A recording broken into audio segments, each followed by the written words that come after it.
Good morning students. देखिए, हमारा जो चैप्टर चल रहा था व्यवस्थापिका, उसको हम आज के लेक्चर में यहीं एंड करेंगे क्योंकि वो आपके सिलेबस से हट गया है और मैंने जो न्यू सिलेबस है वो ग्रुप के अंदर अपडेट कर दिया है, तो अब हम उसी अकॉर्डिंग चलेंगे। तो जो हमारा नेक्स्ट चैप्टर आएगा वो आएगा संघवाद का। चुनाव और प्रतिनिधित्व वाले चैप्टर के बाद में जो नेक्स्ट चैप्टर है हमारा वो संघवाद है। तो देखो, भारतीय संविधान जो है वो भारत में एक संघीय व्यवस्था जो है उसको स्थापित करता है। और हमारा जो संविधान है उसका जो अनुच्छेद है 1 अनुच्छेद, इसमें ये कहा गया है कि भारत अर्थात इंडिया जो है वो राज्यों का संघ होगा। अर्थात संविधान जो है उसमें संघ शब्द के बजाय राज्यों का संघ शब्द का प्रयोग किया गया है। राज्यों का संघ शब्द का प्रयोग किया गया है। डॉक्टर अंबेडकर जो है उन्होंने कहा है कि भारतीय संघ केंद्र में केंद्रीय और राज्य में राज्य सरकार जो है उनकी स्थापना करता है, जिससे दोनों संविधान द्वारा प्रदत्त शक्तियों का उपभोग कर सकते हैं। मतलब हमारे यहाँ पर आप ये देखेंगे कि अगर संघीय शासन व्यवस्था है तो सरकार दो या दो से अधिक स्तर की होगी। एक तरफ केंद्र होगा और दूसरी तरफ राज्य होगा। तो केंद्र के अंदर होगी केंद्र सरकार, यहाँ पर केंद्र सरकार कार्य करेगी, और राज्य जो है उनके अंदर राज्य सरकार जो है उनके द्वारा कार्य किया जाएगा। तो ये दो स्तर जो हैं ये सरकार के होंगे ही होंगे। संविधान द्वारा भारत में संघीय व्यवस्था जो है उसको अपनाया गया है और केंद्र और राज्य सरकारों के बीच में शक्तियां जो है उनका विभाजन किया गया है। और दोनों जो है, केंद्र जो है वो राज्यों के मामलों में कोई हस्तक्षेप नहीं करेगी और राज्य सरकार जो है वो केंद्र के मामले में कोई हस्तक्षेप नहीं करती है। लेकिन फिर भी आप ये नहीं कह सकते हो कि ये दोनों पूरी तरह से स्वतंत्र हैं। मतलब दोनों के अंदर एक गहरा संबंध भी है। दोनों जो है उनको संविधान के अंतर्गत जो भी निर्धारित सीमा रेखा है उसका पालन जो है वो करना पड़ता है। ठीक है। नेक्स्ट जो परिभाषा है वो केसी बियर जो है उनकी आप लिख सकते हैं कि भारत जो है वो मुख्यतः एकात्मक राज्य है जिसमें संघीय व्यवस्थाएं या संघीय जो विशेषताएं हैं वो केवल नाम के लिए हैं। वैसे अगर अपन देखें तो यहाँ पर ज़्यादातर केंद्र सरकार जो है वही शक्तिशाली है। डी बसु जो है उन्होंने भी कहा है कि भारतीय संविधान जो है वो ना तो पूर्णतः संघात्मक है और ना ही एकात्मक है, बल्कि ये क्या है, दोनों का ही मिश्रण है। ठीक है। अब जो आपका मेन टॉपिक आता है वो आता है संघवाद की अवधारणाएं जो हैं वो क्या क्या है।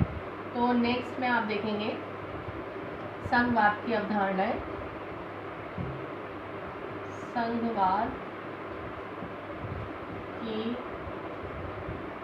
अवधारणाएं, देखो संघवाद जो है इसमें दो प्रकार की राजनीतिक व्यवस्थाएं समाहित होती हैं। एक होती है प्रांतीय स्तर की और दूसरी होती है केंद्र स्तर की। प्रत्येक सरकार जो होती है वो अपने क्षेत्र के अंदर पूरी तरह से स्वतंत्र होती है। संघीय शासन व्यवस्था वाले जो कुछ देश होते हैं उनमें दोहरी नागरिकता जो है उसको अपनाया गया है, किंतु भारत के अंदर अगर आप देखेंगे तो इकहरी नागरिकता का ही प्रावधान है। मतलब यहाँ अभी जो मैंने आपको बताया, एक प्रांतीय स्तर पर सरकार होती है, केंद्र स्तर पर सरकार होती है, और ज़्यादातर जो संघीय शासन व्यवस्था वाले देश होते हैं वहाँ पर नागरिकों को दोहरी नागरिकता होती है। दोहरी मतलब एक देश की नागरिकता और एक वो जिस राज्य के निवासी हैं वहाँ की। लेकिन अगर अपन भारत की बात करते हैं तो भारत के अंदर एक ही नागरिकता, इकहरी नागरिकता को अपनाया गया है, जिससे देश की एकता और अखंडता जो है वो बनी रहे। ठीक है। दूसरा, इस प्रकार लोग जो है उनकी दोहरी पहचान होती है और निष्ठाएं होती हैं। उनकी पहचान जो है वो उस क्षेत्र विशेष से भी होती है जहाँ पर वो रहते हैं और उस राष्ट्र से भी होती है जहाँ के वो नागरिक हैं।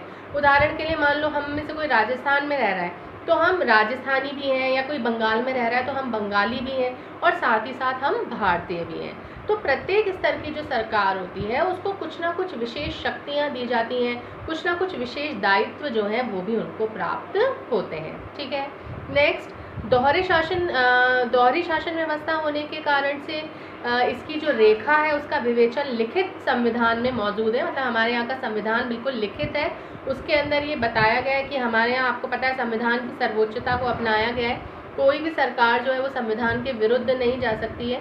दोनों स्तर की सरकारें जो होती हैं उनको शक्तियाँ कहाँ से मिलती हैं, संविधान से मिलती हैं। और जो भी राष्ट्रीय महत्व के जितने भी विषय हैं, आप देख लो, चाहे प्रतिरक्षा है, मुद्रा है, या जो भी है इम्पॉर्टेंट विषय हैं पूरे देश के लिए, वो संघ सरकार या केंद्र सरकार के अधीन होते हैं।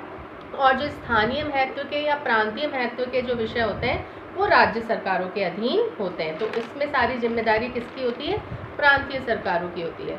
और जो इसका लास्ट पॉइंट है वो है केंद्र और राज्य के मध्य में अगर किसी बात को लेकर के कोई टकराव हो जाता है तो उस टकराव को रोकने के लिए स्वतंत्र न्यायपालिका जो है उसका प्रावधान किया गया है। और केंद्र और राज्य के मध्य में किसी भी प्रकार का कोई संघर्ष होता है तो उसको रोकने का कार्य न्यायपालिका के द्वारा किया जाता है। और शक्ति बंटवारे के संबंध में भी, मतलब केंद्र और राज्य के बीच में अगर शक्ति के बंटवारे को लेकर के कोई विवाद उठ रहा है तो उसके बारे में भी निर्णय लेने का अधिकार न्यायपालिका को दिया गया है। तो इस प्रकार ये संघवाद जो है उसकी अवधारणा है।